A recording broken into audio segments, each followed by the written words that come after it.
Bueno, le damos la bienvenida a Esteban Ocampo. Esteban Ocampo,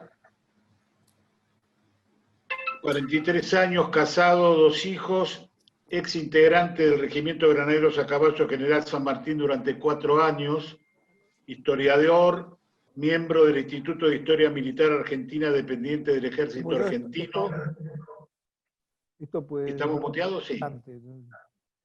Nos muteamos, por favor. Miembro del Instituto de Historia Militar Argentina, dependiente del Ejército Argentino, miembro correspondiente de la Junta de Estudios Históricos de San Juan, miembro de la Asociación Amigos del Regimiento de Granaderos a Caballo General San Martín, autor, escritor, conferencista, entre sus libros, Centauro de los Andes, Historia del Regimiento de Granaderos a Caballo, 1812 a 1820, Granaderos, Libertad y Gloria, Historia del Regimiento de Granaderos a Caballo, 1820 a 1826, Centauro de los Andes, segunda edición ampliada, Granaderos a Caballo, 1812 a 2018, Un año de gloria, autor de diversos artículos publicados por el Instituto Nacional Sanmartiniano, el Instituto Nacional Browniano y Espacios de Historia Nacional e Internacional. Gracias, Esteban, por acompañarnos virtualmente. Esperamos que algún día lo puedas hacer personalmente en nuestro club y tenés la palabra y toda nuestra atención.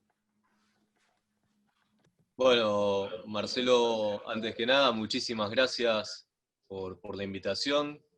También a Augusto, ¿sí? como presidente, también por esta invitación de poder compartir un ratito, como bien me había dicho Marcelo, ¿no? en una charla entre amigos. Siempre mi forma de poder transmitir la historia es justamente de esa manera, ¿sí? Tratando de charlar con quienes tengo la oportunidad de compartir un momento, sea, y soy sincero, sea en una charla como esta de forma virtual, sea en un congreso de historia, sea en alguna de las distintas conferencias que me toca brindar, siempre trato de hacerlo de esa manera, porque entiendo que es quizás la forma de poder acercarnos de una forma más concreta y más amena también a nuestra historia. Y sobre todo porque yo tengo un gran desafío siempre, que es hablar mucho con chicos, tanto de nivel primario como de nivel secundario, y tratando justamente de poder sacar esa idea que muchas veces tienen los más chicos, de que la historia es cosa de grandes, es cosa aburrida, es cosa para viejos, ¿sí? Entonces, un poco es la forma de acercarnos es de esa manera para que entre todos podamos descubrir, ¿sí? nuestra historia más allá de lo que nos cuentan los libros.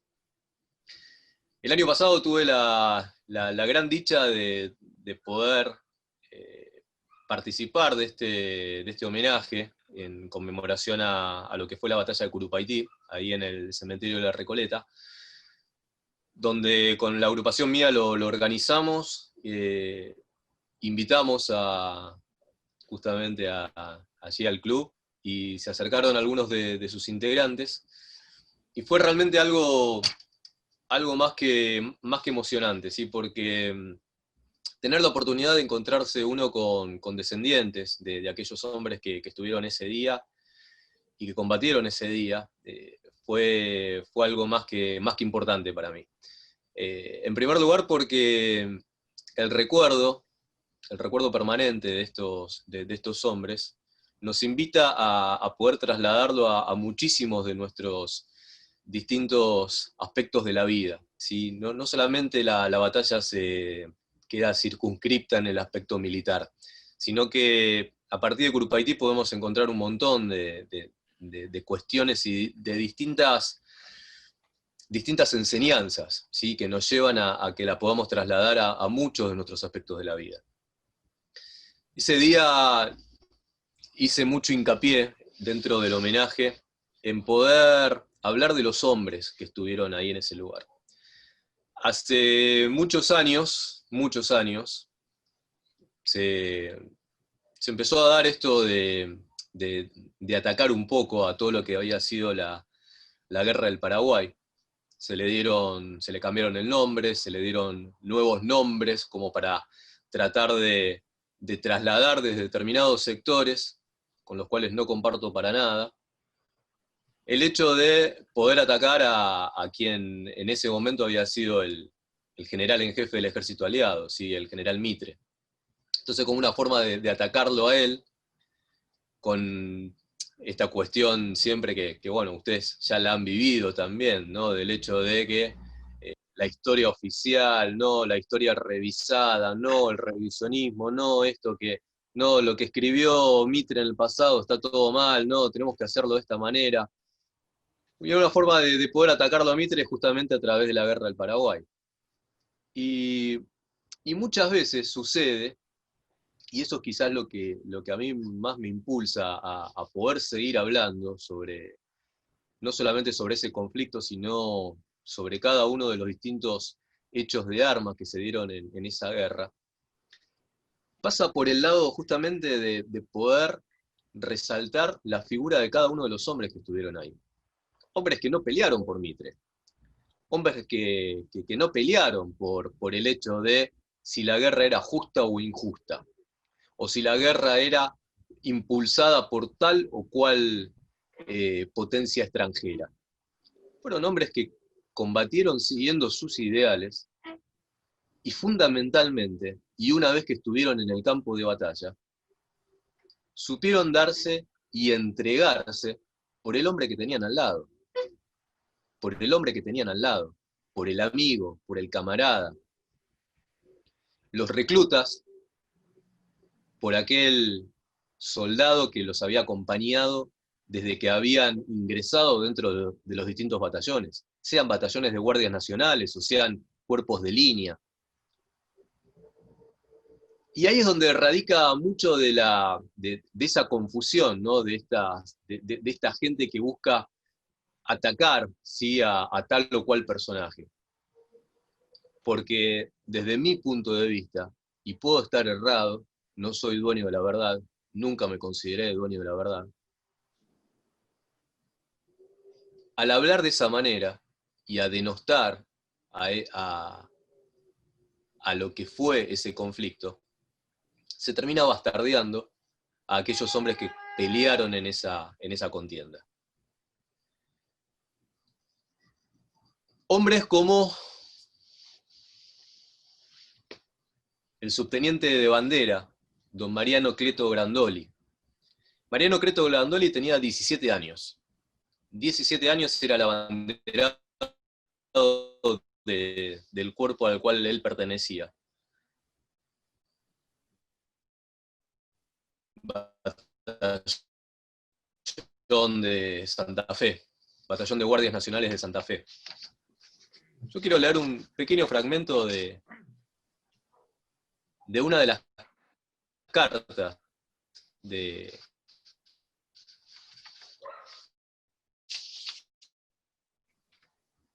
el argentino de honor debe dejar de existir antes de ver humillada la bandera de la patria.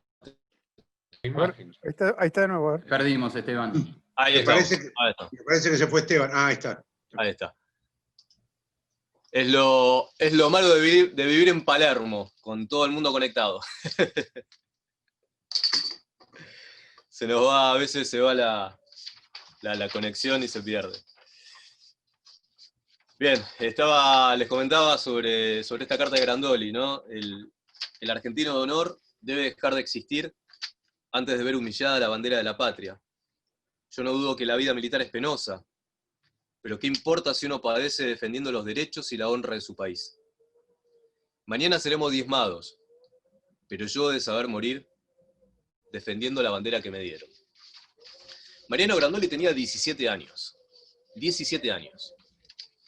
Obviamente para la época y con la expectativa de vida que existía, ya era una persona que no podemos comparar con nuestros jóvenes de ahora de 17 años. y mucho más un hombre que ya era formado dentro de la vida militar, que estaba haciendo sus primeras armas dentro de la vida militar, y que entendía perfectamente el momento que estaba viviendo y el conflicto en el cual estaba participando. Pero no deja de llamarnos la atención esas palabras directamente a su madre, no solamente recalcando la función que él tenía dentro de su batallón, que era nada más y nada menos que el ser el abanderado, el encargado de llevar una enseña que había sido bordada por jóvenes santafesinas, por chicas de allá de Santa Fe, que después de la batalla pudo ser rescatada y pudo ser devuelta nuevamente a la provincia, y hoy está expuesta ahí en el Museo Provincial.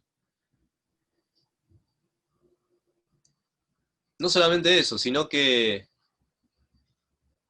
te invita a que puedas empezar a meterte en el espíritu de esos hombres. Te invita a que empieces a entender todo lo que se jugaron ese día. Sí, sobre la batalla podemos decir que no era la idea de Mitre, no era la idea justamente del general Mitre el poder desarrollar esa batalla. Tenía otra planificación, tenía pensado otra iniciativa para continuar con la guerra.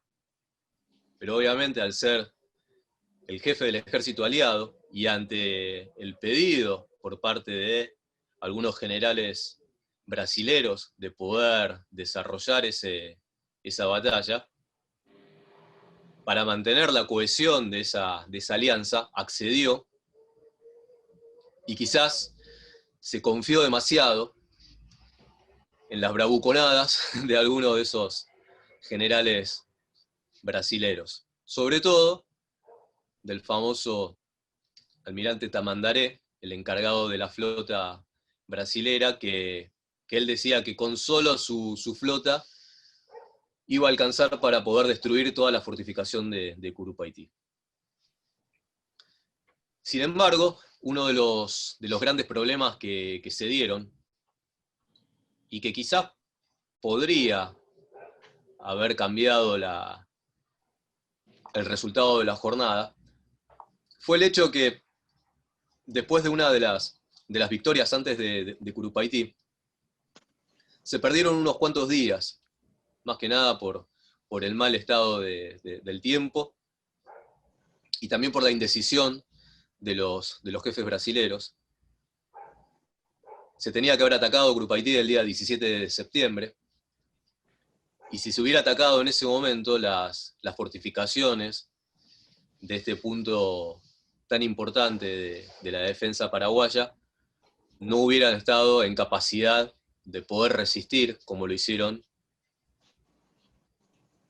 ese día 22. Del 17 al 22, uno de los mejores generales que tenía Solano López, el mariscal Solano López, que era el general Díaz, José Díaz, se encargó de poder reforzar todo lo que era esa gran fortificación. 5.000 hombres, más de 50 cañones, perfectamente atrincherados, perfectamente defendidos, con todo un trabajo que se fue dando durante esos días, permitió justamente que se pudiera mantener perfectamente la fortificación sin recibir ningún tipo de problema dentro de lo que va a ser la contienda. También hubo uno de los grandes inconvenientes que van a posibilitar todo esto, fue, como dice el general Garmendia también, el hecho de que no hubo un eficaz reconocimiento de lo que era el terreno. Calculemos que desde el 17 hasta el 22, hasta el día anterior en realidad, había llovido torrencialmente en la zona, y todo estaba empantanado, estaba completamente empantanado. Todo eso iba a dificultar grandemente lo que era el avance de las las tropas aliadas. Se dieron varias cuestiones, se dieron varias situaciones. También en un momento, al inicio de todo lo que va a ser el avance, en la línea donde estaban las tropas brasileras, ellos creyeron que ya habían llegado a la línea de trincheras principal de las tropas paraguayas, y sin embargo habían llegado a unas trincheras exteriores, y cuando llegaron dos enviados del Estado Mayor de Mitre para saber qué es lo que estaba sucediendo, en qué punto del avance se encontraban esos hombres, ellos dijeron confiadamente de que ya habían llegado al punto principal, que ya estaban entrando directamente en la fortificación paraguaya. Y ese error posibilitó de que se empecinara el ataque general, y sobre todo el ataque de nuestra línea, el ataque de nuestras tropas, de las tropas argentinas. Y quizás, todo esto obviamente muchas veces lo hablamos con el diario del lunes, ¿sí? Como se dice bien de forma futbolera, ¿no? Con el diario del lunes, con el hecho de ya saber lo que sucedió. Quizás si no se hubiera interpretado de esa manera, el ataque se hubiera detenido y se hubieran ahorrado muchísimas vidas. Pero Curupaytí se dio igual. La batalla se inició después de un bombardeo que desarrolló la flota brasilera desde las 8 de la mañana hasta las 12, y a partir de entre las 12 y las 12:30 comenzó el avance de todo nuestro ejército, y de las tropas también brasileras. El ejército estaba compuesto por más de 32 batallones, de los cuales en sí entraron en lucha menos de 20, lo cual significaba que había una reserva más que importante para poder sostener el ataque. Pero antes de que todo esto pasara, y quizás como una premonición de lo que iba a ser el resultado de la batalla, unas horas antes, por la mañana, 5 oficiales, 5 jefes del ejército argentino se habían juntado en la carpa del cirujano mayor del ejército. Ahí estaban Charlone, Fraga, Díaz, Rossetti y Campos. Cada uno era jefe de sus respectivos cuerpos. Charlone con la Legión Militar, Fraga con el 4 de línea, Díaz con el 3 de línea, Rossetti con el 1 de línea y Campos del 6 de línea. Nos cuenta la anécdota que mientras había un silencio que se daba ahí en esa carpa, Fraga interrumpió ese silencio diciendo que yo voy a morir en el día de hoy. Y mirándolo a Campos, le dijo, pero voy a saber morir con el kepi que usted me regaló. Rossetti dijo, yo también voy a morir. Y por eso me encargué de arreglar todos mis asuntos. Charlone dijo exactamente lo mismo. Díaz también. Y uno de ellos dijo, y bueno, y Rossetti dijo, y el general Petit, como le decían a Luis María Campos, por la estatura que tenía, el general Petit también va a morir.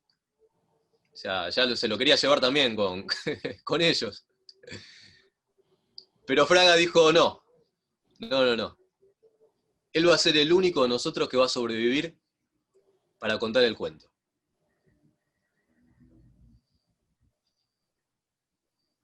Cuando finalizó la batalla, efectivamente, todos habían resultado heridos. Algunos de muerte, como era el caso de Charlone, que días después va a terminar muriendo en Corrientes. Otros murieron directamente en el campo de batalla.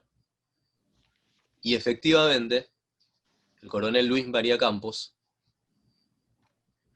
iba a resultar herido en uno de sus brazos, mientras arengaba a su batallón a continuar avanzando y tomar la trinchera paraguaya.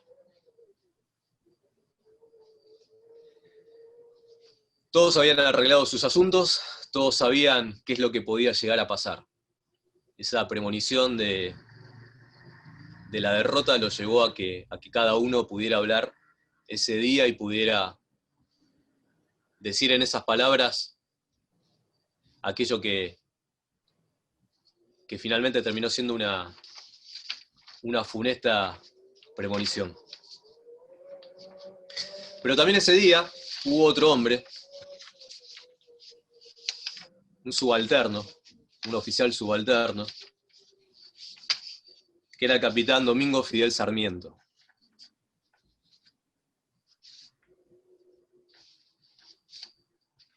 Él le escribió también a su mamá: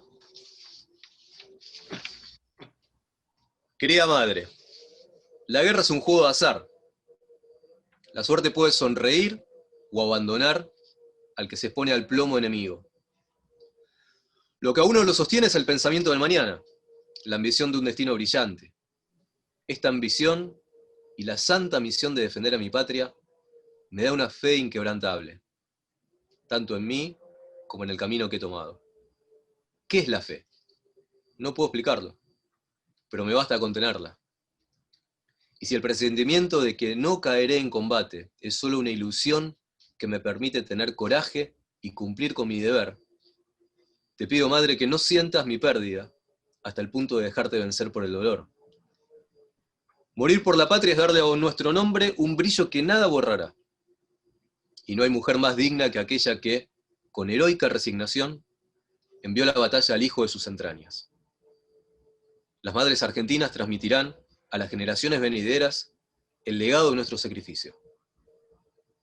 Pero dejemos aquí estas líneas, que esta carta empieza a parecer una carta póstuma. Hoy es 22 de septiembre de 1866. Son las 10 de la mañana. Las balas de grueso calibre estallan sobre el batallón. Adiós, madre mía. La guerra es un juego de azar, empieza diciendo. Puede existir la más brillante planificación, puede existir en el papel, en los planos, la mejor y la más brillante estrategia. Pero en el momento en que los fusiles empiezan a disparar, los cañones empiezan a tronar, y los caballos se largan directamente a la carga. Como se dice en el deporte, el de enfrente también juega. El de enfrente también tiene su estrategia. También tiene sus cosas. Y ahí es donde empieza a tener que tocarse ese plan inicial. Ahí es donde las distintas cuestiones que se van dando en el momento de la batalla, en vivo, ahí es donde los jefes tienen que empezar a tocar y empezar a decidir.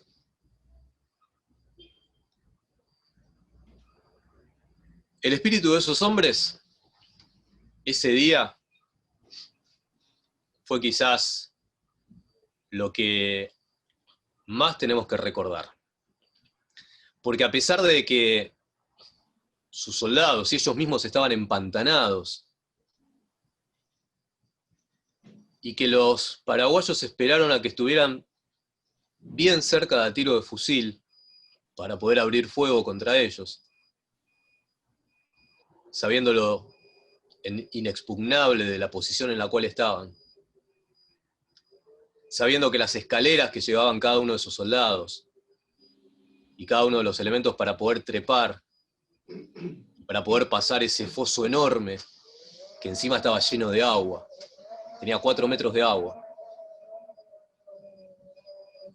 sabiendo que con todo eso que estaban portando eran el mejor blanco. Los jefes y los oficiales vestían de gala ese día. estaban montados en sus caballos y eran los encargados de ir dirigiendo cada una de las acciones. Fueron los primeros en los cuales los paraguayos se hicieron blanco.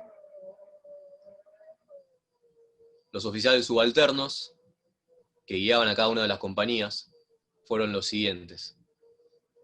Y los sargentos, que llevaban adelante y que animaban a los distintos pelotones, también tuvieron la misma suerte. Por eso en un momento de la batalla, habían cuerpos en los cuales solo quedaban soldados. Quedaba algún que otro cuadro, algún que otro suboficial, algún oficial herido, y no había jefes que los comandaran. Muchos de esos hombres fueron fusilados a 10 metros de distancia. Para los que hemos tenido la gran dicha y el gran honor de formar parte del ejército, sin haber estado en combate y quizás guiándonos un poco por el relato de aquellos que sí lo estuvieron, encontrarte en una situación así donde no te podés defender, donde no te podés, como bien dice Garmendia, no podés vengar tu suerte, es terrible. Es terrible, es tremendo. Saber que un enemigo está perfectamente parapetrado, como bien dice Garmendia, donde solamente se veían los morriones que utilizaban, los morriones de cuero que utilizaban estos soldados paraguayos, que se asomaban para disparar con una puntería totalmente certera e ir batiendo a cada uno de nuestros hombres, aprovechando que no podían alcanzarlos. Y si a nosotros nos da esa sensación, imagínate lo que pasaba con los jefes de cada uno de los batallones nuestros.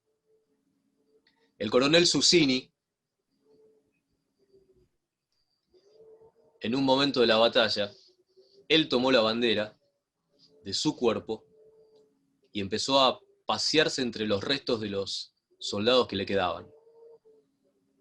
En ese momento llegó Arredondo, con parte de la reserva, y Susini mirándolo le dijo: todos mis hombres están muertos, y yo no me puedo morir.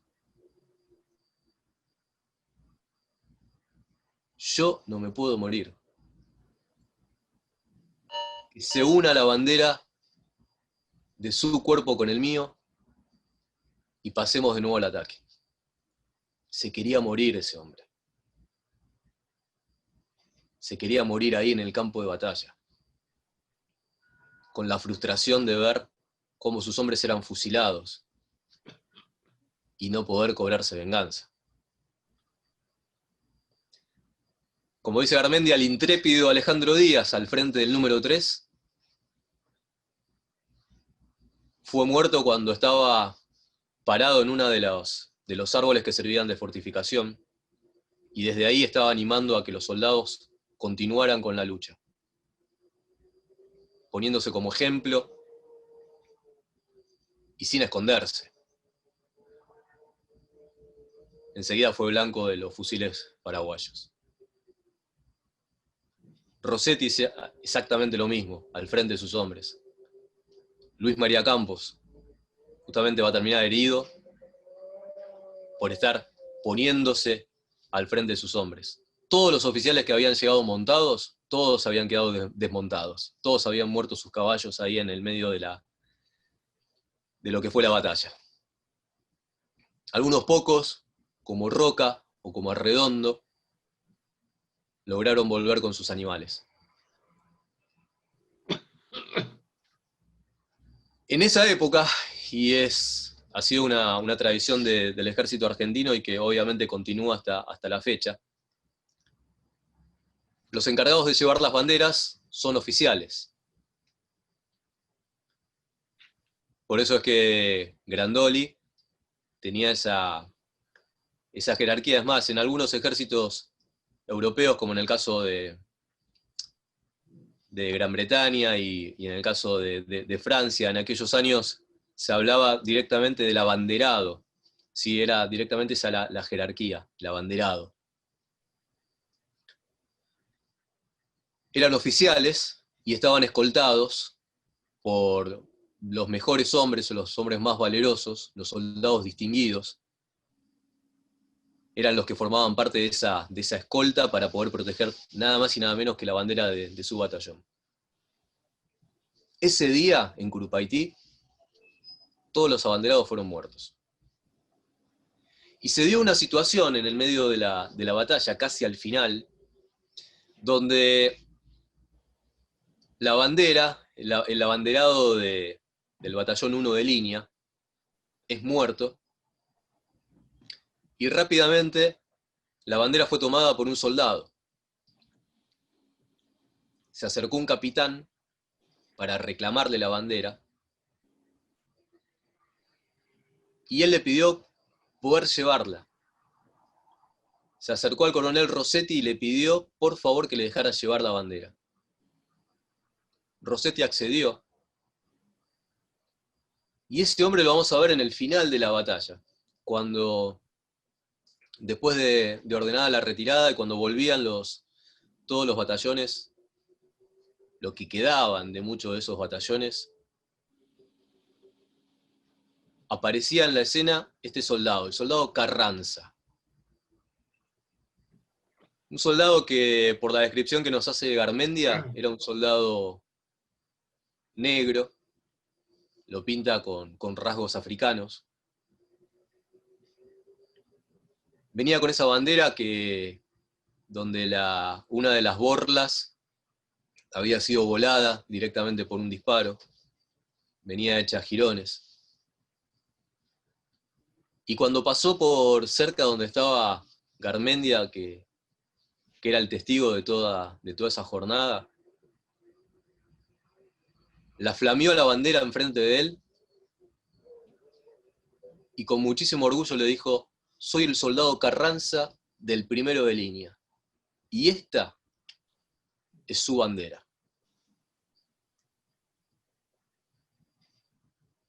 Dice Garmendia que fue quizás ese momento algo más que interesante, porque era encontrarse con un hombre que había rescatado la bandera de su cuerpo, y que en el medio de toda esa derrota mostraba todavía el orgullo de pertenecer a ese cuerpo. Muchos de los que escriben no entienden esto. Muchos de los que escriben y los que tratan de denostar a lo que fue la guerra del Paraguay, no entienden estas cosas. No entienden lo que es el espíritu del soldado. No entienden lo que es justamente aquel hombre que pelea por su bandera. Aquel hombre que se interna en una trinchera para poder levantar nuevamente la bandera que ese hombre dejó caer, no porque quisiera, sino porque estaba muerto.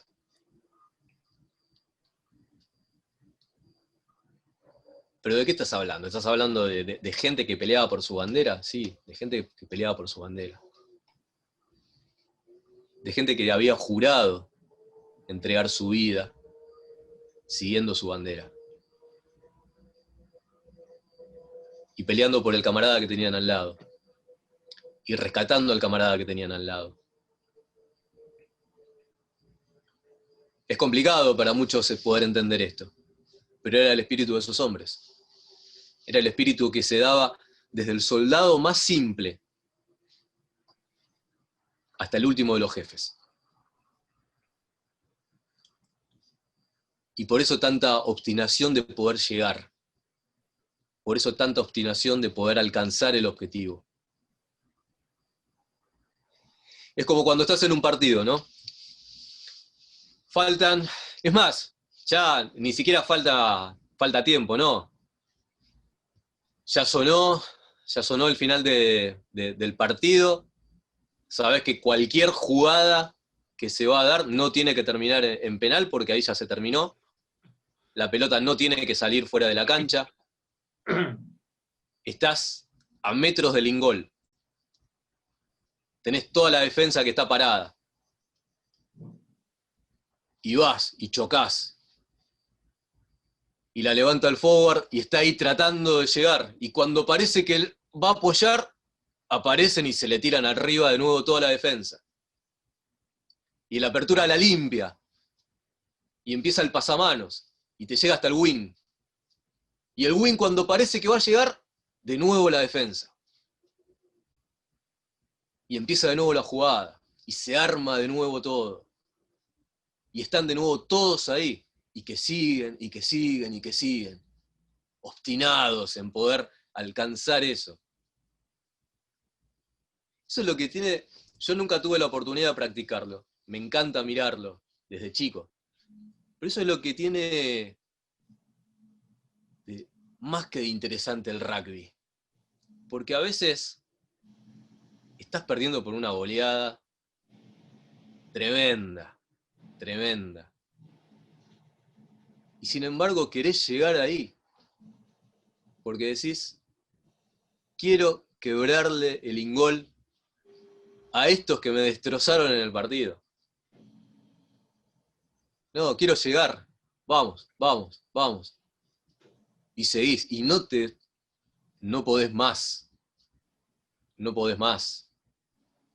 Ya terminó el partido, ya pasó el tiempo y seguís todavía, tratando de llegar. ¿Es tan parecido a lo de Curupaytí?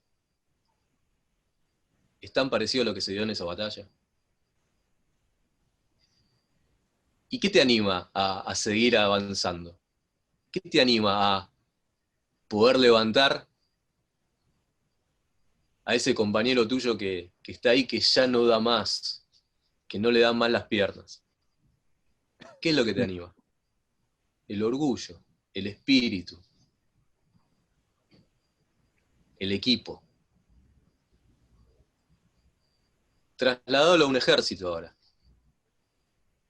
¿Qué es lo que impulsaba a estos hombres entonces a seguir? El camarada al lado. El cuerpo al cual pertenecían.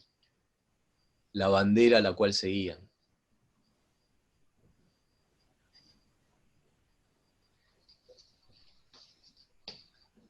Dice Garmendia en el inicio de lo que es su capítulo sobre Curupaytí: sombras de bravos, yo os invoco como un recuerdo inmortal. Aquella perspectiva sangrienta, reminiscencia lúgubre de vuestras hazañas, se anima en aquel glorioso cuadro velado hoy por la tristeza de la muerte, sublime por el valor desgraciado, brillante por el movimiento homérico de la batalla, fúnebre por los amargos recuerdos de la tumba, que en aquella atmósfera transparente vibran en el susurro de las brisas como el murmurio doliente de una gran desventura. En un pasaje de su libro, cuando a las 4 de la tarde se da la orden de retirarse, ya era inútil cualquier tipo de intento para poder alcanzarla, a tomar la trinchera paraguaya. Comienza a hacer un relato de cómo volvían y de algunos de esos hombres que volvían.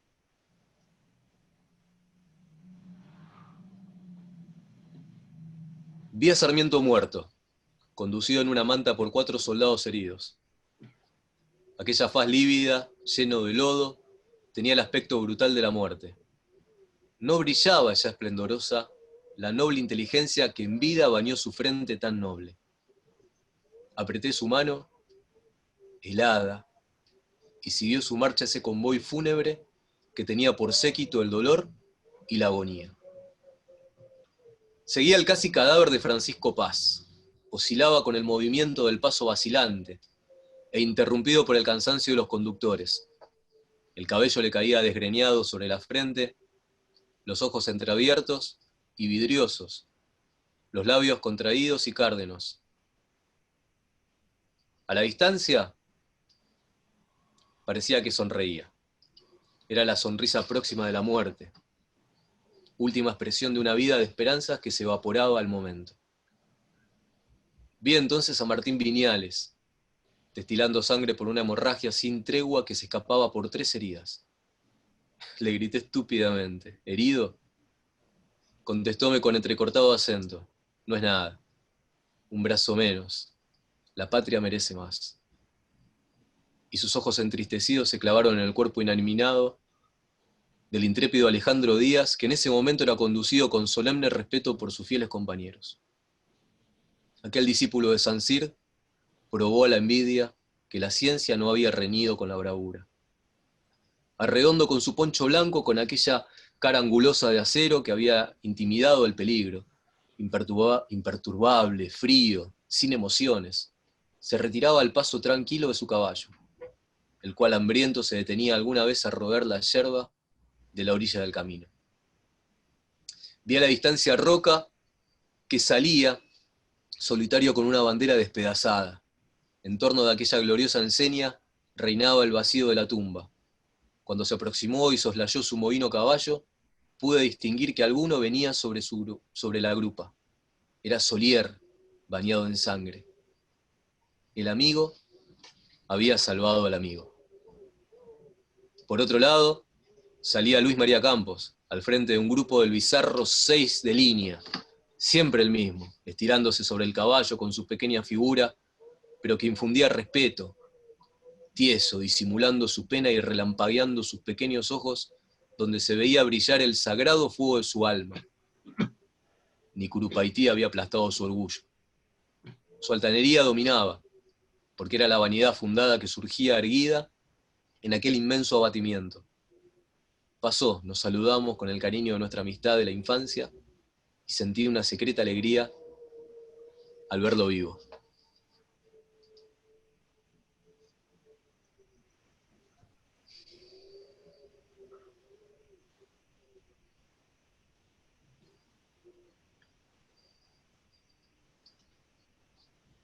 A veces, a mí generalmente no me gusta leer, pero me rindo con la descripción que hace nada más y nada menos un testigo de la jornada. Me rindo ante lo que es lo que este hombre, lo que Garmendia nos cuenta, de lo que era la retirada de esos hombres.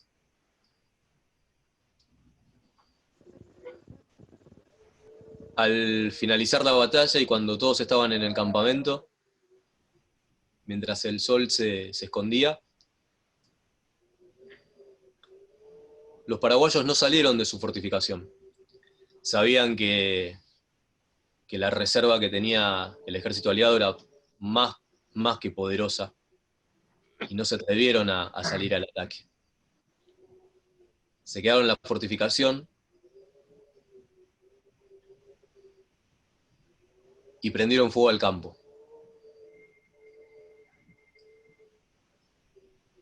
Y prendieron fuego al campo porque ahí todavía estaban heridos brasileros, argentinos, uruguayos, que no habían podido ser rescatados. Y esos hombres que estaban en el campamento, viendo ese fuego, escuchaban a esos camaradas que estaban siendo quemados vivos. Yo tengo que ser muy sincero, muy sincero.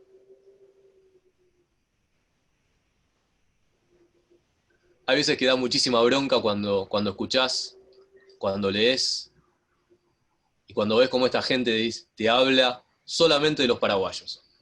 Pobre el pueblo paraguayo. Fueron diezmados por la guerra inútil de Mitre. ¿Sabes qué hacían los paraguayos con los heridos nuestros y con los heridos brasileros?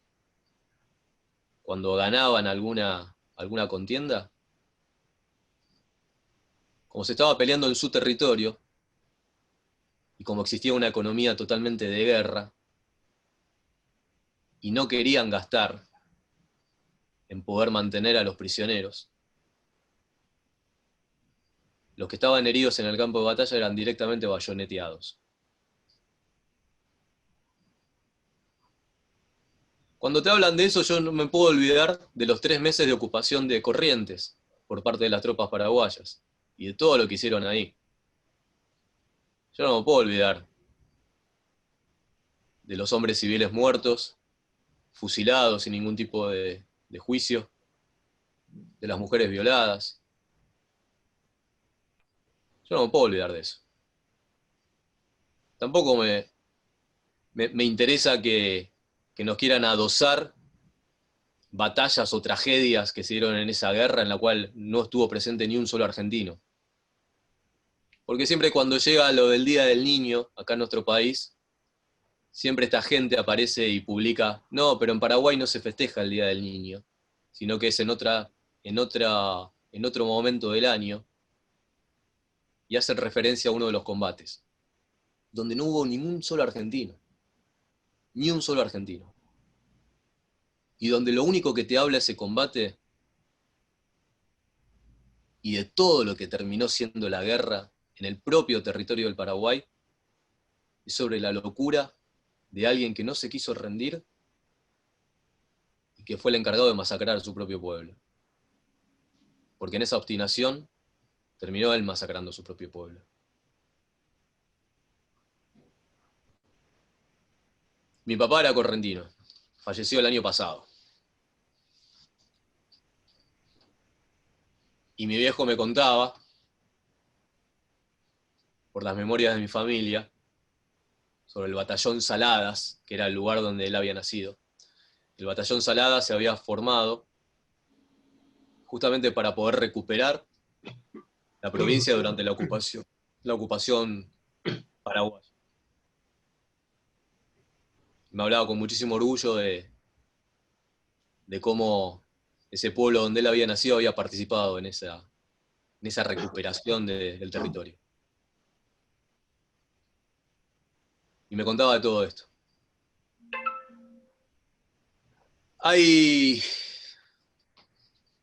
veces que también nosotros sin saberlo nos prendemos, ¿no? en todas estas cosas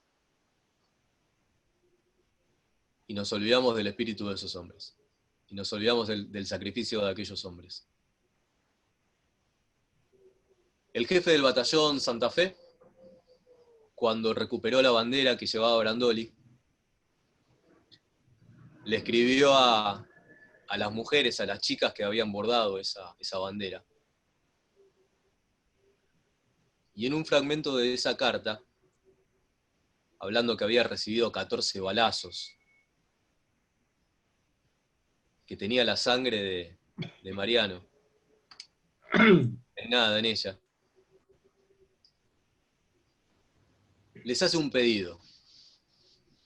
Y el pedido que les dice es, no se olviden de los que quedaron en Curupaití.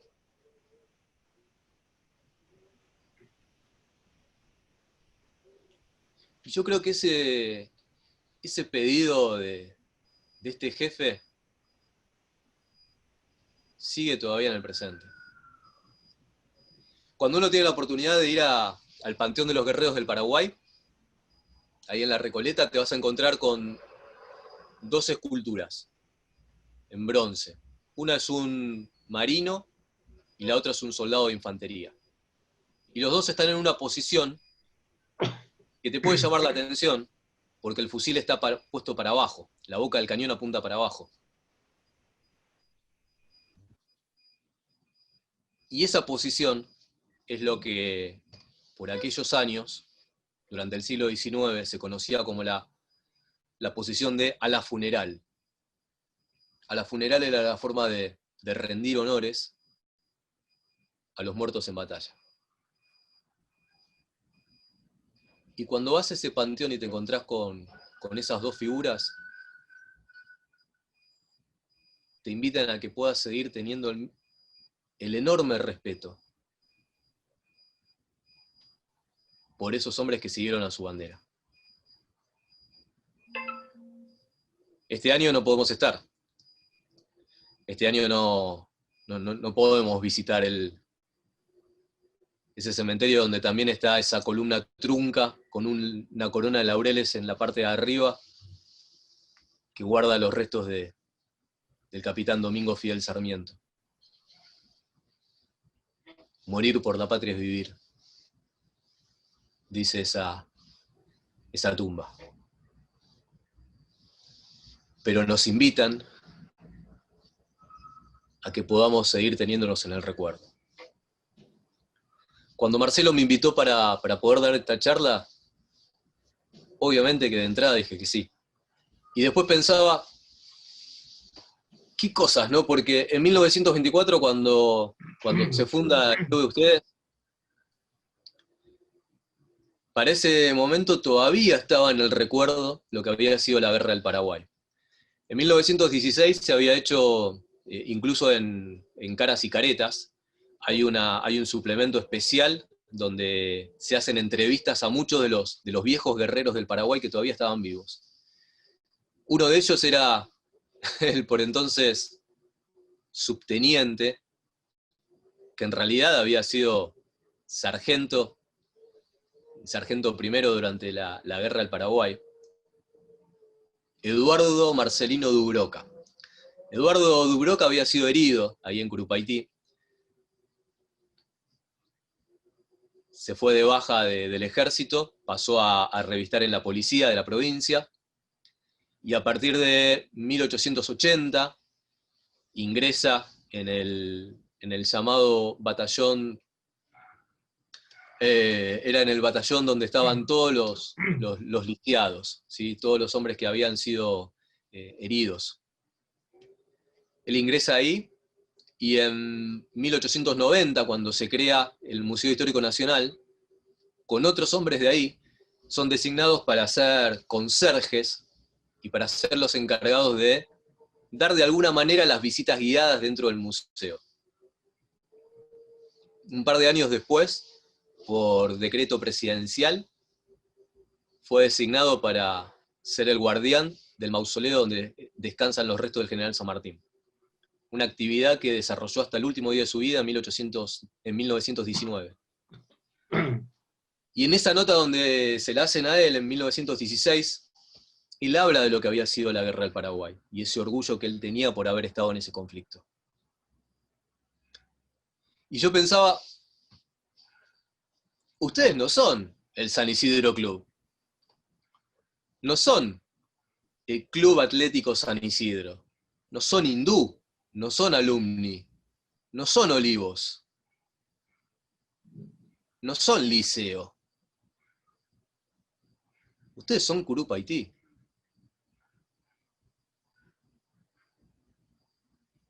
Nada más y nada menos que tienen dentro de su nombre el recuerdo,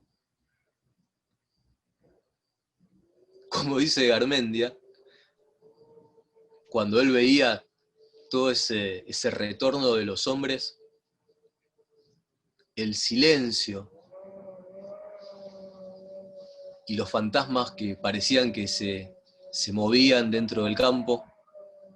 Él dice, en ese momento comprendí lo que era una verdadera tragedia nacional. Pero una tragedia que te enseña un montón de cosas, y que te deja un montón de cosas. Entonces, el nombre de su club es un nombre que no solamente tiene el orgullo de cada uno de sus integrantes, sino que también tiene un verdadero compromiso. Y que en el recuerdo de esos jóvenes que en ese día combatieron y entregaron sus vidas, está quizás el ejemplo para poder salir cada día y para que los más jóvenes que hoy están participando del club puedan encontrar quizás esa motivación en cada uno de los partidos.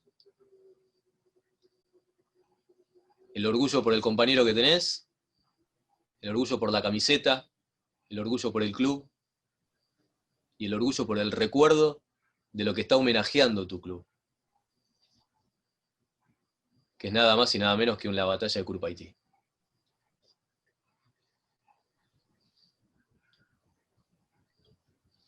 Yo les quiero agradecer por este tiempo, por la invitación, por la oportunidad de haber podido acercarles otra mirada, quizás, de lo que fue esta batalla. No era algo estrictamente para hablar sobre historia, o para hablar estrictamente sobre lo que fueron los movimientos, todo lo que se desarrolló, cómo fue el ataque, cómo fue la defensa, sino más bien poder hablar sobre y rendir un homenaje a aquellos hombres, ¿no? Aquellos que estuvieron en ese día. Y para finalizar, quiero leer un pequeño fragmento, que es el recuerdo a los soldados simples, al soldado común, al que no tiene jerarquías.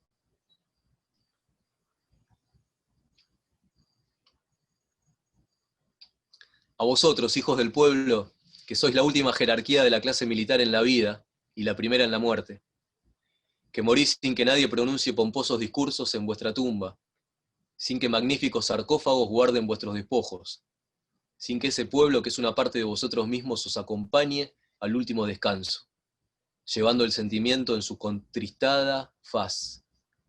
A vosotros que vivís en esclavitud de la disciplina, míseros, hambrientos, haraposos, sufriendo en silencio sin quejaros, y morís contentos atados a la cadena del deber, fieles a vuestras banderas y sumisos a vuestros superiores. A vosotros vencedores anónimos de las batallas, que habéis labrado el trono de la libertad de la República con la punta de vuestras bayonetas, y habéis muerto en tierra extranjera, donde aún vagan vuestras almas en los pliegues de sus vientos. Es a vosotros, héroes ignorados de Curupaytí, intrépidos campeones de una causa santa, que saludo, inclinándome con veneración ante vuestra grandeza. Que sea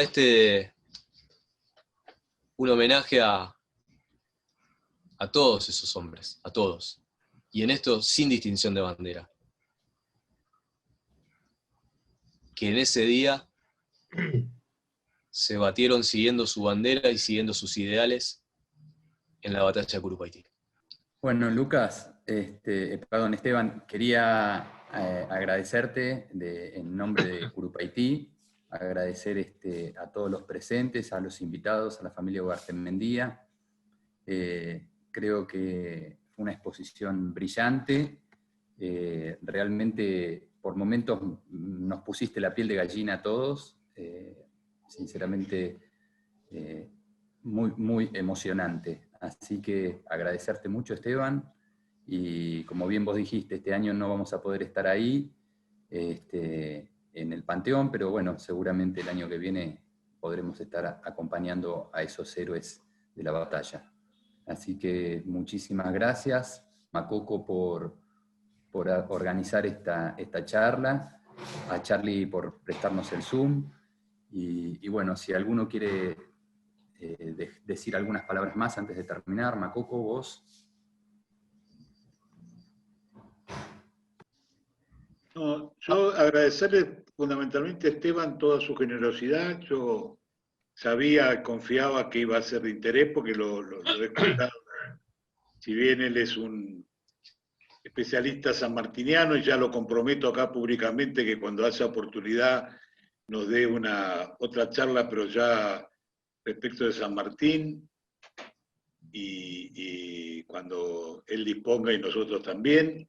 Pero también me emocionó muchísimo, creo que nos sirvió aparte para no quedarnos en el hecho histórico, sino para tener una proyección de las virtudes esas que nos puedan llegar a transmitir los que combatieron en la batalla que nos dio el nombre. Me parece muy simpática la concurrencia de propios e invitados. Bueno, vamos pensando en la próxima, Vasca. Gracias por la confianza. Yo quería decir unas palabras. Esteban, realmente, por momentos me cayeron las lágrimas, te lo aseguro. Para mí fue muy emotiva la charla. Yo creo que, independientemente de lo que nosotros podamos sentir, los que somos un poco más viejos, un poco menos, los que tengamos algún ascendente dentro de Curupaytí como club, ni que hablar los que tengan ascendente en Curupaytí en la batalla, pero realmente fue muy emotivo, lo han planteado de una manera increíble. Y yo considero que, bueno, por suerte esta charla está siendo grabada y me parece que hay mucho material, hay muchas cosas que has dicho, has contado, que si nos han hecho emocionar a nosotros debemos transmitirlo a nuestros mitaís, a nuestros curupas que estemos o no entrenando, depende de la situación en que estemos, para que entiendan. Y cuando hubo descripciones tuyas, que realmente creo que en grupos cerrados, sobre todo los que entrenan, y que podamos dar esta charla a nuestros jugadores, me parece que va a ser realmente brillante. Gracias, Macoco, por la idea. Bueno, a vos, Esteban, ni hablar. Y bueno, cedo la palabra a quien lo quiera. Muchas gracias. Yo pido la palabra un segundo solamente. Estoy muy emocionado, Esteban. Mis bisabuelos, que además lo más gracioso es que la hija del coronel Fernando Augusto Schneider, que peleó en un batallón, su hija se casó con el hijo del coronel Benjamín Calvete, que fue herido en Curupaytí y después murió en Buenos Aires a consecuencia de las heridas de Curupaytí. Graciosamente, el hijo de él se casó con mi abuelo, o sea, la hija de él, o sea, soy descendiente directo, mi madre por las dos ramas. Así que estoy muy emocionado. Muchas gracias. Yo quiero proponer un aplauso muy fuerte para Esteban. Yo quería decir que aparte del contenido de lo que dijo Campo, que era muy interesante, lo que yo aprecié muchísimo es la manera en que lo dijo. Y confirma mi teoría. Para llegar a la gente no hace falta hablar difícil. Para ser comprendido no hace falta cargar las frases, ser retorcido. Hablo de una manera tan simple, tan directa, tan limpia, tan pura desde el punto de vista lingüístico, que eso aumentó el placer. Tuve un placer enorme, Esteban, en escucharte. Aparte de las cosas que aprendí, disfruté mucho de la manera en que las dijiste. Aclararle que es profesora de literatura y lengua, por eso tiene doble galardón, Esteban. Esteban, te llegó una erudita lingüística. Un placer escucharte, de verdad. Bueno, muchas gracias. Muchas gracias a cada uno de los que bueno, fueron dejando sus impresiones. Como bien decía, no sé el nombre, me guío por cómo está acá, ¿no? Guy, en esas palabras, yo creo lo que apunté y hablaba con Macoco antes, era justamente esto de que pudieran tener algo, ¿sí? para poder después acercárselo a los más jóvenes, ¿sí? que son en definitiva los que continúan con la tradición del club, son los que van a llevar y los que en un momento van a estar en su lugar y van a tener que transmitir lo mismo a los que vengan detrás. Entonces, era un poco la idea también de esto, y desde ya que yo estoy totalmente abierto, para mí siempre es un disfrute enorme poder hablar con los más chicos. Estoy totalmente abierto a cuando se pueda, cuando se dé la ocasión, si quieren organizar algo justamente para poder acercarme con ellos, ningún tipo de problema, todo lo contrario, es justamente lo que más disfruto, ¿sí? El poder que los más jóvenes puedan entender mucho de todo esto y puedan sacar lecciones limpias, ¿sí? Lecciones limpias que la puedan transmitir y que no solamente eso, sino poder trasladarlas y aplicarlas a lo que en este momento va para ellos, ¿no? Es el hecho de poder justamente jugar para un club con tanta historia. Gracias, Esteban. Ahí creo que lo tenemos a Hugo. Sí, creo que ya Sí. está. ¿Me están escuchando? Sí, Bueno, buenos días a todos. Lamento muchísimo por cuestiones técnicas, pero sobre todo por ineptitudes de mi parte, haber podido entrar a tiempo en el Zoom. Pero por suerte pude aprovechar mucho de lo que Esteban acaba de explicarnos respecto a la batalla de Curupaytí. Así que bueno, por ese lado me siento conforme. Lo que escuché es muy bueno, me ilustró en un montón de cosas que desconocía, y a otras le dio algunos detalles que me faltaban. Así que agradezco mucho a Esteban Ocampo la charla que nos dio. Por otro lado, también siento que es un orgullo para el Club Curupaytí llevar ese nombre. Esteban dio una semejanza de lo que significó esa batalla desde el punto de vista militar y la derrota que significó, tal vez la más grande de la guerra de la Triple Alianza, pero llevado al plano del rugby no es ni más ni menos que la representación en el que un equipo de rugby intenta siempre llegar al ingol contrario. Realmente ha sido un paralelo muy, muy importante. Así que bueno, por otro lado me voy a detener en un detalle que no hace al hecho histórico en sí, pero que sí hace al idioma que utilizamos todos los días. Cuando él habló de que salía después de la derrota el general Luis María Campos con el 6 de línea, habló del bizarro 6 de línea. Me gustó la aplicación de ese término, bizarro, que últimamente en estos tiempos se está usando con un sentido exactamente contrario al que tiene. Me gustó esa parte también. Agradezco mucho a Augusto la invitación de haber estado en esta charla y vi también que hay algunos de mis hijos por ahí. Así que nuevamente a Augusto y al Club Curupaytí todo, muchas gracias. Gracias a vos, Gracias. Hugo, y a todos tus hijos por participar. Estaban todos. Augusto, como cierre, por lo menos de parte mía, a ver si se puede escuchar esta grabación. Dale, Macoco.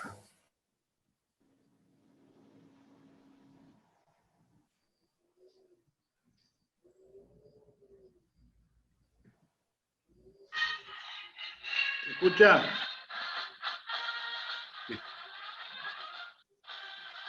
Sopla un viento de heroísmo en la tierra guaraní. El sol de Curupaytí decora rojos celajes. Se estremecen los paisajes de aquella tierra bravía. 4 naciones heroicas combaten con hidalguía, mientras se agiganta el día con hálitos de tragedia. Sangre carioca y tupí en los montes paraguayos. Argentinos y uruguayos pelean como leones. Se destrozan escuadrones derrochando su heroísmo.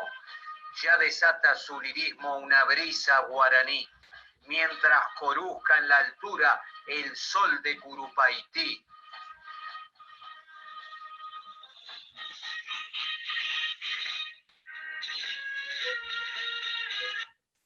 Nada más. Gracias. Muchas gracias a todos. Gracias a todos. Buen fin de semana.